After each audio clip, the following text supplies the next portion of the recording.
very old connection with Heidelberg, and I could have been there studying comparative constitutional law, which I got admitted and I didn't join, I went somewhere else. But irrespective of that,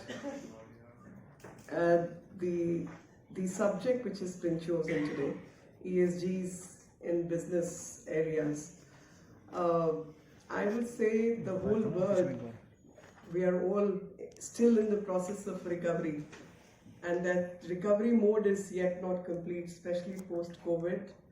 And the post-COVID trauma is very deep in my head and heart, and I assume it's the same case with everyone. And considering the situation and condition the world is right now in, with the war and also the energy crisis, the food crisis, and all kinds of things, at that point in time we all look at more just society. And for that more just society, the three ingredients of that just society which needs to be exhibited are environment, sustainability, in terms of social change, and of course the governance. And no one section of the society can achieve this. If government thinks government can do it by itself, answer is no. If business thinks they can achieve it all, answer is again no. If academics think they can just dream of things and cook up, it's just not happening.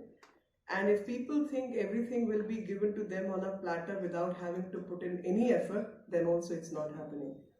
So what is needed as a person who represents public all the time, who ends up being the voice of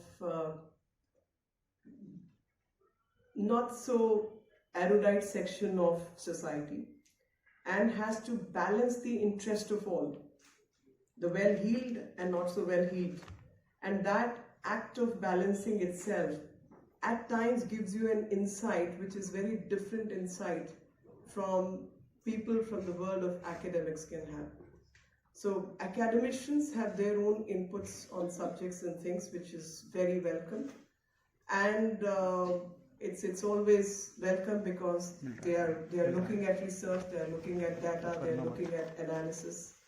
But there are practical issues dealing with those things which people, I think people and as representative of those people can also give in. So what scenario one is looking at is ideally a cohesive task force which consists of businesses, which consists of people, and of course the governments. And then that cohesive task force is what can change and bring the real change we all dream of. And till that cohesive action is not placed and there are political interests contrary to what they say and they do exactly the opposite, is also a forum which is also a subject matter which this forum should discuss. And this forum, because Professor Marc has his uncanny track record of analyzing and giving unbiased opinions on subjects and things, which is absolutely important to have honest opinions on subjects, because honest analysis alone can set the right value system for people to progress and debate, even for debate.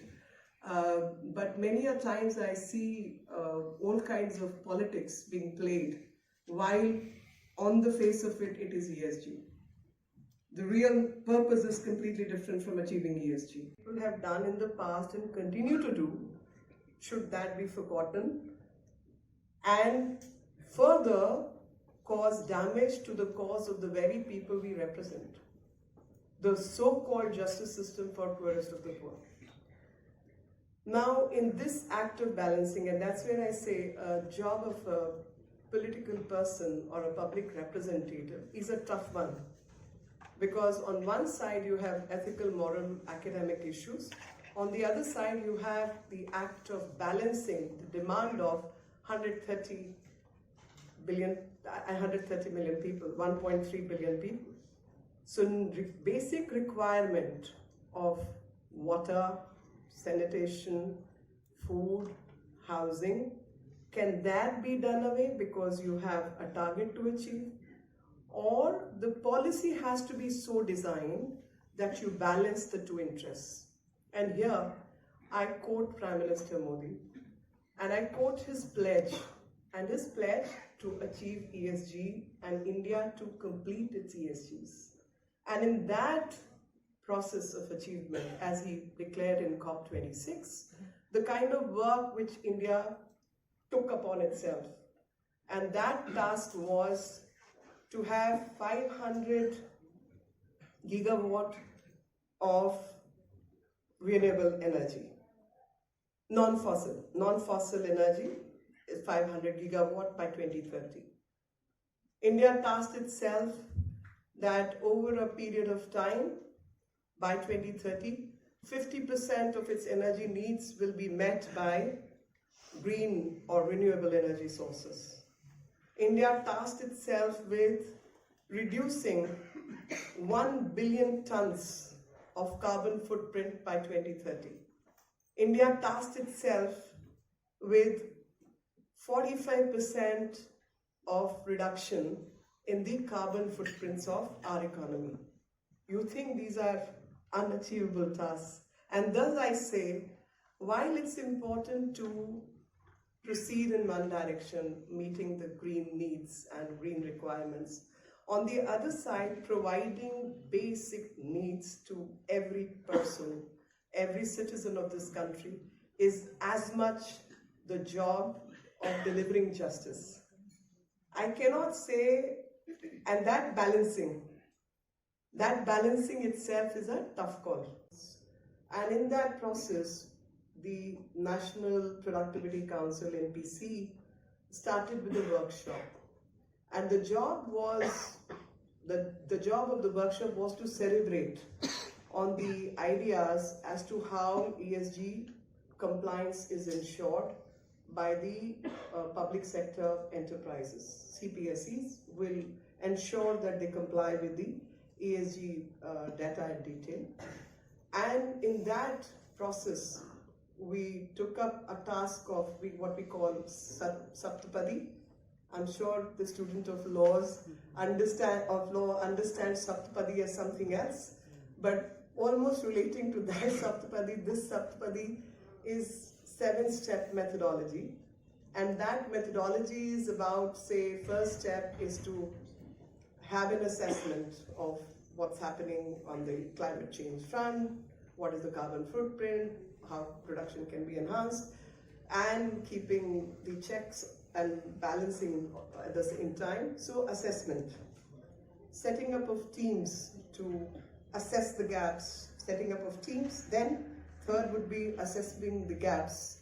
And once the task force has assessed the gaps, then you go to the next process of having a policy in place, implementing that policy, and further, based on that implementation, you review the policy, and based on that review, you work out a policy which is sustainable, because it cannot be one-off task, it has to be a long-term task, and in that long-term task, you talk about sustainability, that how the method is going to process itself, become self-sustaining, and beyond this Saptapadi, you achieve your target goals. So that is how the workshop ended up giving certain ideas and ensuring that CPSEs stick to it. In furtherance to these goals, this was also decided that once we are on that process, there has been the business responsibility and sustainability report. And based on business sustainability and business responsibility and sustainability report, the competitiveness will be kept in mind. And at the same time, the part of competitiveness and processes will be qualitative and quantitative disclosures. So based on qualitative and quantitative disclosures, once that process is brought out in public and it's in certain domains, it makes the job of the investor easy. Prime Minister has been very, very focused on the issue of climate change. Absolutely focused, and directions are also very, very clear that sustainability has to combine itself to make the businesses more sustainable, less, I mean, even today, I must share that story. I was keeping it for the little later, but it's come to my head. I must share that today we have, through Government of India, we've handed over 600 plus houses to some of the slum dwellers in Delhi by Government of India, and giving them housing, which is a multi-storied energy efficient system, so that the slums gradually get done away with. And when towards the end, Prime Minister is completing all the work that government has done or is planning to do, and which is more than 3,000 houses are already there, and gradually they will all be given away to people in Delhi to make their lives better. He took a pledge from them, and which was, I felt, such a clever method of taking it to the grassroots, taking the message to the grassroots. And his message to the grassroots was that, look, this is what government has done for you, but would you promise in return to do something for me? Everyone said, yes, yes, sir, whatever you say. So he said, you're not going to waste water. All of you are going to use LED bulbs, and all of you will ensure there is cleanliness around you, and you are going to separate garbage. Now, is this message not clear? That while government is engaging in welfare activities, but is also taking the message of sustainability to each and every individual, that this is how country needs to work in manner of cohesion and cohesive methodology. Now, this is so far as environmental responsibility as part of business is concerned. There have been several changes in the governance style. There have been several changes in the policy methodology. There have been several commitments, whether it's in pollution norms and so many other norms. There's a constant work. It's a work, and recycling, reusing, all that is working. And all that has been traditionally part of Indian ethos and value system. I need to stop here for a minute, and I am just going to take a diversion a bit. I was reading a book and a paper, actually it was a research paper, which says Waste of a Nation. How it becomes relevant for me today is that India as a society was a society which actually did not create a lot of waste. And not really long back, just about 20-25 years ago. Because we did not believe in consumerist methodologies. We did not have this method of living by the day. We always work for sustained living, and every household you will find utensils and things which, and poorest of the poor, you will find utensils which are 100 years old, 75 years old, 150 years old, 400-year-old shawl, things like that, because it was meant to go from one generation to the next. It was never a life which was lived momentarily. It was, you never live for the moment, you live for the next generation, your collection, your dresses, everything was meant for next generation, and thus sustainability. So value for money was in these sustaining terms. But last 20-25 years, the culture's changed. And we've become as, I don't want to use the word, but because it's not a comment about any other culture or civilization, but a different value system, which is very materialistic and day-to-day living. So a living which was sustaining and sustainable has converted itself into material living, which is momentary. And that is where you see the bottles, you see the wrappers, you see the waste, and that waste of a nation, the values which should have been replicated by the world, reverse has happened, that India replicated other values, which is terrible. We should have been the leaders in teaching the world the lifestyle, but the reverse has happened. We've learned the wrongs and we are not in a mood to correct ourselves. So I think the focus needs to be brought back to that value system. Because unless that value system comes back, where you're happy, changing your sari and cutting it into and making it into a dress, or you reusing or recycling or, doing a pocha with it, until and unless you get into that psychological change, the sustainability will still be a dream. So if we really want to change, and I've done this myself, I have collected garbage on the road and I have analyzed that garbage. And all one finds is that garbage is full of nothing but to live for environment.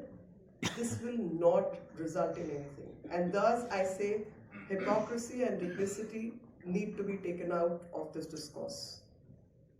I find many a times it's a hypocritical discourse because the real essence, the real merit or the meat of the matter lies in responsible living and how much energy is consumed per capita. So there are people who have no energy and there are people who are over-consuming. So 1% or 2% of the world consume all the energy and then net zero is quoted for everyone else. This is hypocrisy. Some basic lifestyle has to be provided to all, but that lifestyle has to be a responsible lifestyle. And responsible lifestyle is not meant for people who live below poverty line, but it is meant for people who live in extravagant lifestyle. And thus, going back to the story of life and going back to the justice, because we have a judge sitting on the dais. So justice is about equity. Justice is about right, moral conduct. Justice cannot have a fixed format. The justice will depend on the circumstances in which need to be seen. Again, I'd go back to the Government of India's plan. So in social living, say all the codes, the labor codes, were transformed. And we used to have those, maybe professor may not be aware of this. So we have we call it a ration card. We call it a ration card. It's like a ID card based on which you can get food, which is subsidized food or free food. Post-corona it has been free food by the government, and government shops provide you with the free food. Now, that usually used to have an element of states used to issue those cards. So if you move away from one state to the other, the card will not get accepted. So there will be a food crisis because as a migrant person, as a migrant labor, you're moving from one state to the other, and your card has been issued by state X and you move to Y. Was in Heidelberg, first of all, I think Mr. Buck, you said it before, it's the oldest university on German soil. This is the first reason why we should be so proud of Heidelberg. It is almost more than 650 years old. Second, which is very important for this country, Heidelberg has a very, very old South Asia Institute where I'm I have to say with a little regret, one of the very few centers of research in Germany where South Asia studies are done and where, in a very, very old and very sort of traditional way, our academic view has been shifted towards India and its neighbors, and therefore that's a very, very great and unique element of Heidelberg University's third reason. I think I should be very proud of this, assisting to this Heidelberg lecture, because I was myself a student in Heidelberg. It was my alma mater, and Honorable Minister, let me say, you don't know what you missed. When you went for this other school, I don't know which school you went to, but you missed something. So I'd say, you can, right? Alhamdulillah, that's good, that's good. So I wanted to say that Heidelberg University is very, maybe because of the South Asia Institute, is very deeply anchored in India for a long, long time. Heidelberg has 50 active partnerships with Indian universities, amongst them the very famous IITs, and also Delhi University, JNU, Mumbai University. The good institutions of India are all partnering with Heidelberg, and that's very, very heartening to say. Heidelberg has an office in Delhi, and Mr. Bhatt is the representative. So there is an old standing relation between Heidelberg and India, and I'm very happy to see this whole situation somehow alive today with this audience. The global warming causes not only damages to biodiversity, but threatens also the mankind. In order to manage a turnaround, we have already heard some proposals here from the Indian government. My main point is that we have to activate private businesses to be massively activated, we have them to activate, and to be involved to combat climate change. And one of the main concepts to save the planet by the force of private businesses is discussed under, we have already heard it, under the acronym ESG, Environment, Social, Governance. Some scholars in Europe compare the development of the ESG regulation in Europe with the force of a tsunami. Why this comparison? Well, ESG strikes the traditional concepts of private law with rapidity and with fundamental impact. We will see that in a few moments. As Minister Lekhi already mentioned, ESG is closely related to sustainability. And sustainability is a term which was coined in the 1980s by a UN Commission presided by Gro Harlem Brundtland, the Norwegian Prime Minister at the time. And here you can see the definition of sustainability. A sustainable development is a development that meets the needs of the present without compromising the ability of future generations to meet their own needs. That was also what you said. It is an intergenerational approach on the one hand, but it was also a responsibility of the global north vis-à-vis the global south. Today, this concept changed a little bit. Sustainability is understood in a broader sense, not only intergenerational. It embraces not only the environment, it embraces also social aspects, and this was also mentioned already. And it concerns the entire world and everyone.